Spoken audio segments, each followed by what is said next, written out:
Assalamualaikum warahmatullahi wabarakatuh. Perkenalkan saya Surya Aryo Pratama. Di sini saya akan menjelaskan mengenai logika fazi yang merupakan tugas saya dalam mata kuliah kecerdasan buatan dengan dosen dosen ampunya Pak Gasim.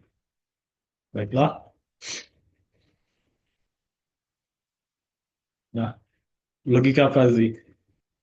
Yang pertama itu apa sih logika fazi itu? Fazi sendiri dalam bahasa Inggris memiliki makna kabur atau tidak jelas. Dengan demikian, logika fazi merupakan logika yang kabur atau memiliki unsur ketidakpastian. Kemudian, apa perbedaan logika yang tidak pasti itu dengan logika yang tegas atau disebut juga freeze? Nah, dalam logika fazi, kebenaran itu ditentukan dalam derajat kebenaran yang bergeser antara 0 dan 1, atau benar atau benar dan salah. Dan sebaliknya, dalam logika biasa hanya ada dua nilai, yaitu 0 atau 1, salah atau benar. Sejarah Fazi itu sendiri, Profesor Lotfi Azadeh merupakan orang yang pertama kali mengenalkan logika Fazi. Dia yang merupakan dia yang merupakan peneliti dari Universitas California di tahun 1965. Melalui papernya, yaitu Fuzzy Set, memaparkan ide dasar Fuzzy Set yang meliputi inclusion, union, intersection, complement, relation, dan convexity. Konsep dasar dari Fuzzy. Himpunan Fuzzy adalah kumpulan elemen yang yang memiliki derajat antara 0 dan 1. Fungsi keanggotaan Fuzzy menggambarkan derajat keanggotaan elemen dalam himpunan Fuzzy. Contohnya, seorang dengan tinggi 170 cm dapat menjadi anggota himpunan tinggi dengan nilai keanggotaan 0,7. Contoh lainnya seperti dalam kategori panas pada suhu 30 derajat Celcius, derajat Celcius keanggotaannya adalah 0,3, yang berarti itu agak panas. Kemudian 50 derajat Celcius, derajat keanggotaannya adalah 0,8, yang merupakan panas. Fazi em, dengan logika tegas atau crisp. Crisp atau tegas sering juga disebut logika Boolean. Memiliki status antara satu atau nol, bukan anggota dan anggota. Contohnya jika suatu suhu panas di atas 35 derajat, jika 36 derajat, satu eh, dalam himpunannya itu satu, derajat himpunannya itu adalah satu, dan dikategorikan anggota. Dan jika suhunya 34 derajat, itu tidak masuk dalam himpunan dan bukan anggota. Sedangkan untuk fazi memiliki status antara 0 dan 1. Eh, Contoh di saat suatu suhu menyentuh 34 derajat Celcius, panasnya bernilai 0,8, sedangkan dinginnya maksud saya dinginnya memiliki derajat himpunan 0,2.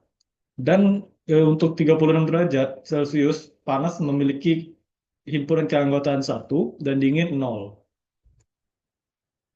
Berikut adalah beberapa grafik-grafik fungsi keanggotaan, seperti grafik fungsi keanggotaan segitiga, grafik fungsi keanggotaan trapesium, dan grafik fungsi keanggotaan Gaussian. Operasi logika Fuzzy seperti OR, AND, dan NOT. OR atau union di sini merupakan operasi OR dalam logika Fuzzy menggunakan maksimum, berarti nilai tertinggi dari keanggotaannya. Dan AND, intersection, operasi AND dalam logika Fuzzy menggunakan nilai minimum atau nilai terendah dari keanggotaan. Sedangkan NOT complement, operasi NOT dalam logika Fuzzy menggunakan pelengkap dari nilai keanggotaan. Nah, misalkan ada contoh kasus, A adalah suhu panas dengan keanggotaan 0,6 dan B adalah kelembapan tinggi dengan keanggotaan 0,8. Maka jika dalam OR, nilai eh, gabungan himpunan antara A dan B yang diambil adalah nilai max, yaitu 0,8. Sedangkan jika N intersection A and B, maka yang diambil yaitu adalah min dari dua himpunan ini merupakan 0,6. Kemudian jika not E, maka nilai 1 dalam hal ini komplement dari nilai yang dicari. Misalkan E di sini adalah 0,6, maka 1 dikurang 0,6. Nah, maka komplementnya itu yaitu adalah 0,4. Di sini ada kendali logika fuzzy. Sistem kendali logika fuzzy disebut juga sistem inferensi fuzzy atau fuzzy inference system atau FIS atau fuzzy Ferenc Engine adalah sistem yang dapat melakukan penalaran dengan prinsip serupa seperti manusia melakukan penalaran dengan nalurinya.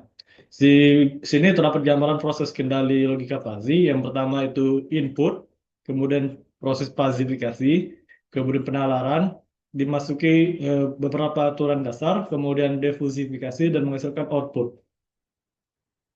Penerapan logika fuzzy sendiri eh, sudah dilakukan sejak lama dan penggunaannya yang luas digunakan. Beberapa contoh aplikasi yang menggunakan fuzzy yaitu dalam teknologi otomotif, sistem transmisi otomatis fuzzy, dan pengendali kecepatan idle fuzzy. Kemudian dalam teknologi transportasi, pengendali fuzzy anti-slip untuk kereta listrik, sistem pengaturan dan perencanaan perparkiran, sistem pengaturan lampu lalu lintas, dan pengendalian kecepatan kendaraan di jalan bebas hambatan. Baiklah, itu saja presentasi dari saya. Apabila ada salah, saya mohon maaf. Kepada Allah saya mohon ampun. Berikut ada juga referensinya dari Sailan A 2009, Logika Fuzzy, Struktur Diskrit. Akhir kata saya tutup. Wassalamualaikum warahmatullahi wabarakatuh.